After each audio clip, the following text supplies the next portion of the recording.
Hey, happy Monday, everybody. It is time for Running for Your Life, Queen Talk with your girl, Stay Hall.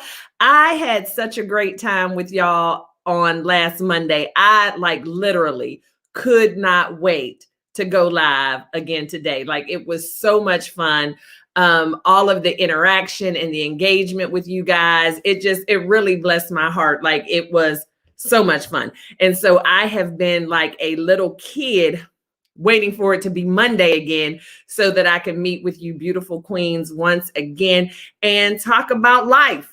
Love yourself first explicitly. So I thank you for tuning in. I am looking forward to the many weeks to come. So we have just 50 more weeks, y'all, already, just down to 50 more weeks in 2021, which means 50 more weeks of Running for Your Life, Queen Talk with Stay Hall. And so I'm excited about it. I think it's going to be an awesome journey. I am so glad that this idea was given to me straight from the man upstairs. I didn't know where Running for Your Life was going to go past the publishing and the releasing of the book. I didn't have a clear plan. I just knew it was a project that I needed to complete. I knew that it was something that was going to be helpful for a lot of people, but I just didn't know what that looked like past actually releasing the book. And so having this opportunity to now use this tool that I created, and I specifically created it to be a tool, to now be a tool for us to kind of get together virtually and go through it. And I think it's really awesome that for those of you who have been a part of the L.Y.F.E tribe since day one, I salute you. Thank you so much for being a part of the tribe. But you guys have had over a year now to really dive into Running for Your Life. So you've probably already gone through the 52 weeks. And so this is going to be an awesome way for us to now kind of compare notes, right? And see what each of us have gleaned from this project, what we've learned, the strategies we've used. And so I want y'all to get in the comments, especially those of you who have already gone through the 52 weeks of Running for Your Life. Get in the comments, share your thoughts and feedback with me, share with others who may be new to the L.Y.F.E tribe.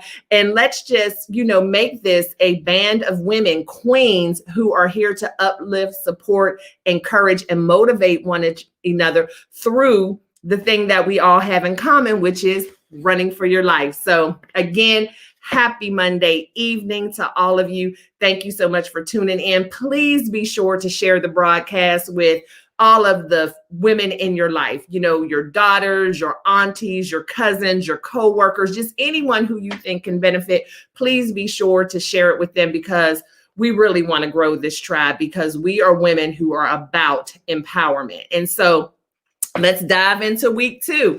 So week 2 in Running for Your Life, a weekly devotional for today's resilient woman, is entitled Relax, Relate, Release. And it's so funny. I just had the awesome opportunity to be on a podcast, Big Bink's Break Room, the other day. It is on my page. If you're watching on Facebook, it's on my page, so you can go back. It was an awesome time, wonderful interview just with my girl, Shawnee.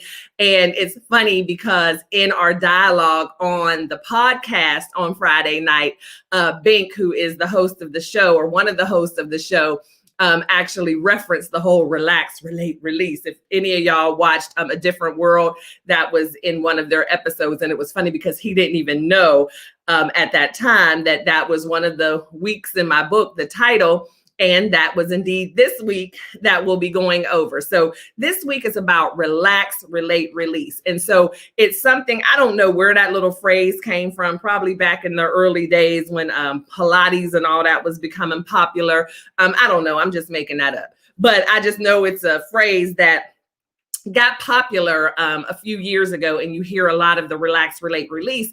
And I just wondered, when I was writing this book, do people really think about what that means? Or is it just something that we say kind of to be funny, or just to maybe break the ice, or something just to interject in a time where there might be a little stress and strain, relax, relate, release. But really, when you break that down, there is serious meaning to those words, and it is a process.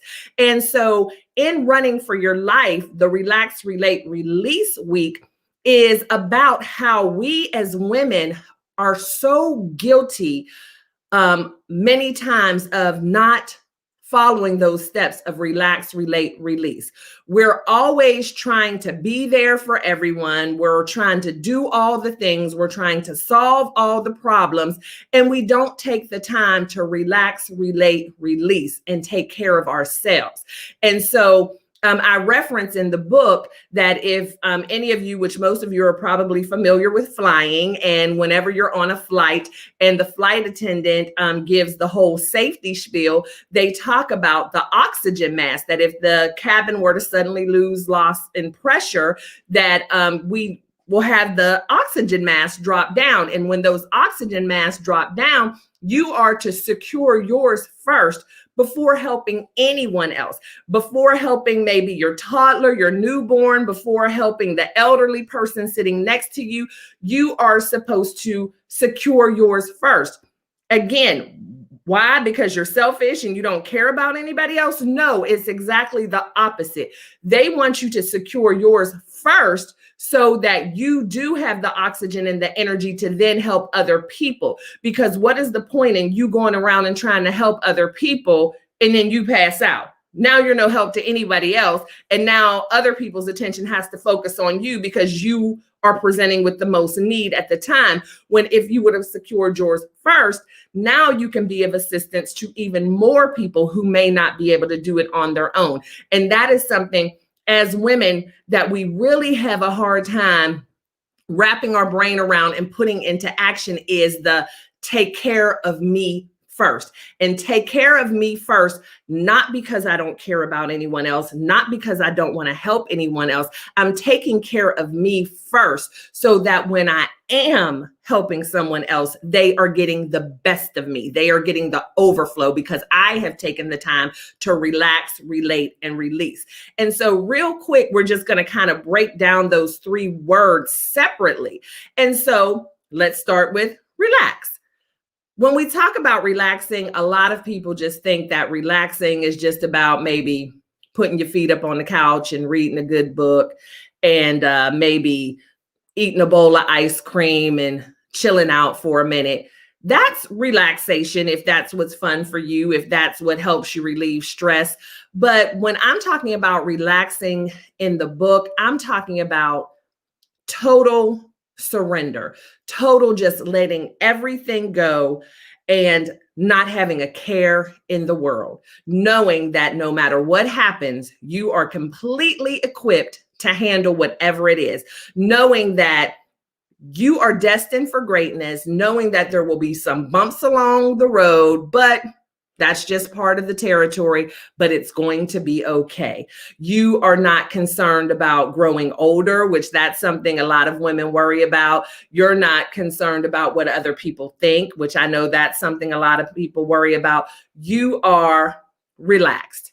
You are going with the flow. You are trusting God. You are trusting your path. You are in his will and you're completely relaxed. Relaxing just on a Sunday afternoon and watching Lifetime, that's great, but that's temporary. We have to practice living daily in a relaxed state of mind. Not saying that nothing is ever going to bother us and that we just won't, care about anything, but it just means that when things do bother us or when certain situations do come up, we're already in that relaxed state of mind. So nothing is going to shake us. Nothing is going to just completely throw us completely off kilter. Nothing is going to get us in such a state of frenzy where we are almost inconsolable. We are in that relaxed state of mind where we recognize and acknowledge that things are going to happen, but we already have that presence about us to know that when they do happen, it's going to be okay. And so that's, to me, what relaxing is. Relaxing is about a state of mind on a daily basis, not just something you do on a Sunday evening, not just something you do on a Friday night. It's a way of life. You're living in a relaxed state. You're not tense. You're not always high strung. You're not always on 10. You're relaxed. And it's something that we really need to be intentional about, because for so many of us, unfortunately, it doesn't come natural. And so it's something that you have to really talk to yourself about until you get it, until it kind of sticks. So we move on to relate. Relating is another thing that I think is hard for a lot of people, because in order to relate, that means that you have to be vulnerable, right? Vulnerable. That's like a dirty word. Nobody wants to be vulnerable. No one wants to let other people in, but it is so necessary. When we are trying to live in a relaxed state, it's really hard to live in that relaxed state if you don't feel like there is anyone that you can relate to, if you don't feel like there's anyone who you can share your thoughts with, if you feel like there's no one that you can vent to. And that's why it's so important, not necessarily to have tons of friends, but it's important to have just that one or two who you can relate to, those one or two where there's no judgment zone, that safe space where you can call them when you're having a bad day, when you're feeling stressed out, when you aren't able to relax. You need to have those sounding boards, those people who are going to be there to uplift, encourage, and empower you. You have to be very careful in choosing these people, because everyone doesn't mean you any good. You don't want to surround yourself with those people who, when you're talking to them, they're always agreeing with you. You don't want those people who are going to just come and willingly accept the invitation to your pity party. You don't want those people who are going to take everything you say and use it against you. So I know it's not easy to find that group, that tribe to relate to, but it's necessary. And so it has to be something, once again, that we're intentional about, because it's very difficult to stay in that relaxed state of mind when you have no type of outlet.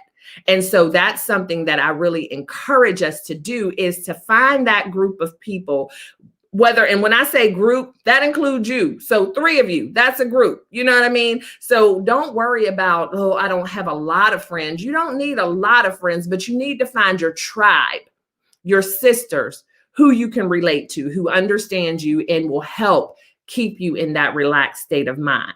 And so when we talk about the release portion of it, that's the spiritual portion for me of the relax, relate, release. Release is knowing that whatever it is that you're carrying, it's too heavy for you. It was never meant for you to carry. You have to release it. You have to release it to God. You have to trust Him to be able to take on whatever those burdens you have are. Trust Him to know that He has already given you victory, to know that the battle is not yours. Because so many times the things that we're carrying with us, we have been carrying for years and years and years and years, when God is saying, if you would just give it to me, it would be handled. But instead of us turning it over to Him, we continue to hold on to it and we carry it because we are so afraid to turn it over. And I don't know what it is that makes us afraid. I don't know if we don't think God can handle it. I don't think that's the case, because most of us have a strong faith in God. I don't know if we don't know how we would feel if we no longer have it, because that's one thing, right? We sometimes get so comfortable carrying our baggage and carrying the weight and lifting the heavy load that we don't know how we would feel if we don't have it. We get so attached to this thing. We say that we don't want to carry it anymore. We say we want to be over it. We say that we want to move past it, but we're still holding on to it. And there has been someone in our lives since day one who's saying, give it to me, give it to me. And so sometimes it's just us getting in our own way and us holding on to things, because even though we don't want to carry it anymore, we don't know how it would feel not to have it. We've been so attached. We've become so consumed with whatever that load is that we have taken possession over it and we don't want to give it away. And so we have to actively practice the releasing part of it. And so when I talk about it in the book and we do the challenge, I mention maybe just writing down whatever it is that you've been carrying, and actually putting it in an envelope and setting it to the side and saying, okay, God, I wrote it down. This is what I need you to handle for me. And now it's in this envelope. The ball's in your court. And so maybe just the symbolism of that and actually doing the actions will help you to release it. Or maybe you can just actively, whatever that is, boils up inside of you and gives you those nervous thoughts or gives you that negative energy, you just immediately say, take it, God. Take it, God. Immediately saying that out loud. There are certain things that we have to do that may seem crazy, but they're what's going to get us to that true state of relax, relate, release. Because even on A Different World, they said it over and over again, but if you don't actually go through the action of doing those things, you're just chanting a mantra, relax, relate, release. That does nothing for you. You have to actually go through the action of intentionally living in a relaxed state of mind, intentionally finding people who you can relate to, people who you can vent to, people who can encourage you and not judge. You have to intentionally be about the business of allowing God to do his job by releasing whatever it is that has been holding you down for however long, actually going through and releasing it to God. And see, and when we release it to God, one mistake that I know I used to make, right? So I thought, because y'all know I'm completely transparent. I put on zero airs and tell no lies. I'm just going to tell you how it is. And so this is something that I had struggled with. So I would go through the whole part of releasing it to God and telling God, I trust you. I know you have me. I know the battle is not mine. And I'm straight up lying. Like, I didn't realize I was lying at the time, but it's all lies, because the thing is, I would turn it over to God and then continue to worry about it all the time because maybe God wasn't working fast enough for me. So I'm like, okay, I gave it to God, but it's been 2 days and he is still not doing what I need him to do. Maybe God didn't hear me. So let me see what I could do to try to fix this real quick, because I don't think God got the picture. And so that's not truly releasing it. When you release it, you have to think about it like a helium balloon when you release it into the sky. Once you release that balloon, how many of us keep jumping up and trying to grab the string back down? I know I don't. We love to just release those balloons and just watch them.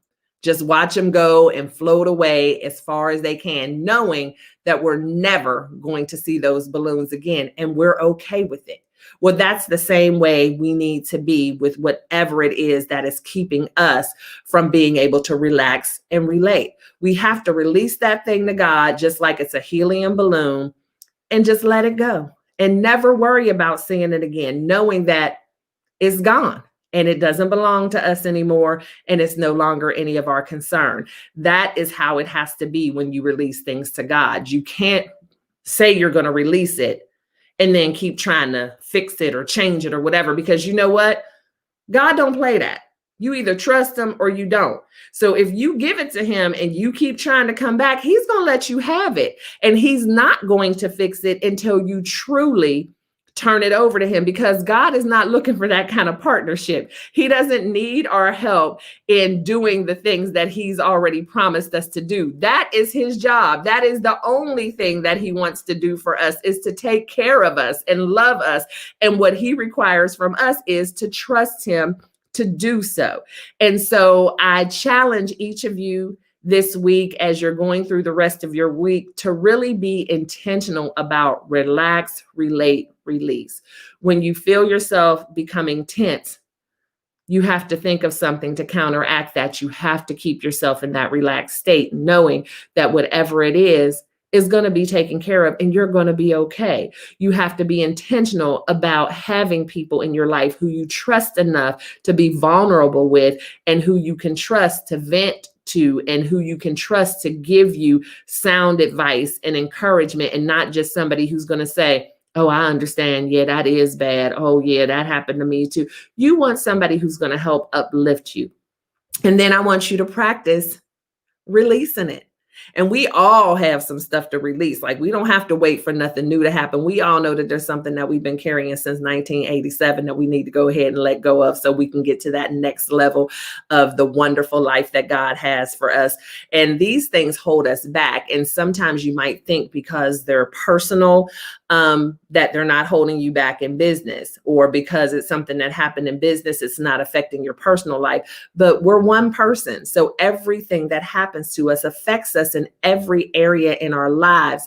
And if you really would take the time to sit back and think about it, you could probably pinpoint certain things that happened to you in your life where that one burden was the reason why things didn't go the way that you hoped they could, because you were still holding on to something else.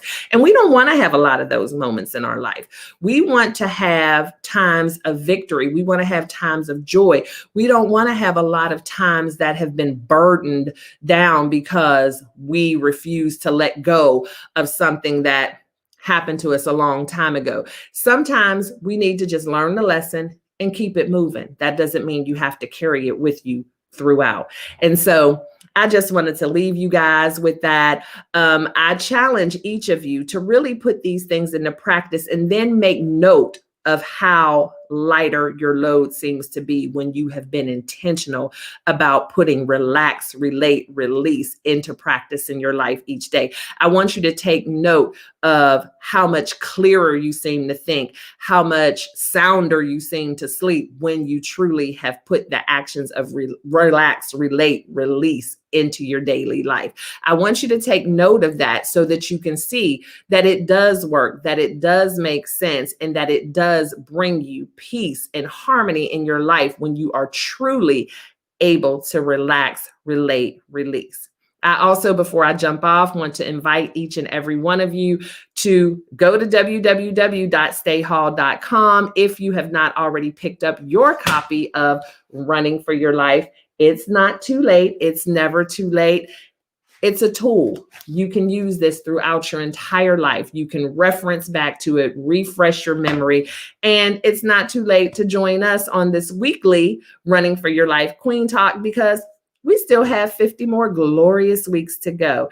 And so I appreciate each and every one of you for joining me today. This is just an awesome, awesome, awesome opportunity for me to connect with my Lifer tribe on a weekly basis. I am available if any of you would like to work with me one-on-one. I am a certified life coach, soft skills trainer, all of that. And so I invite you to go to my website, stayhall.com, reach out to me, and hopefully we can connect one-on-one. I would love that. So guys, thank you so much for tuning in. This has been another wonderful, wonderful evening with you all. And you know what I always say, be sure to love one another, but never forget to love yourself first explicitly. Good night, y'all. Love you to bits and pieces.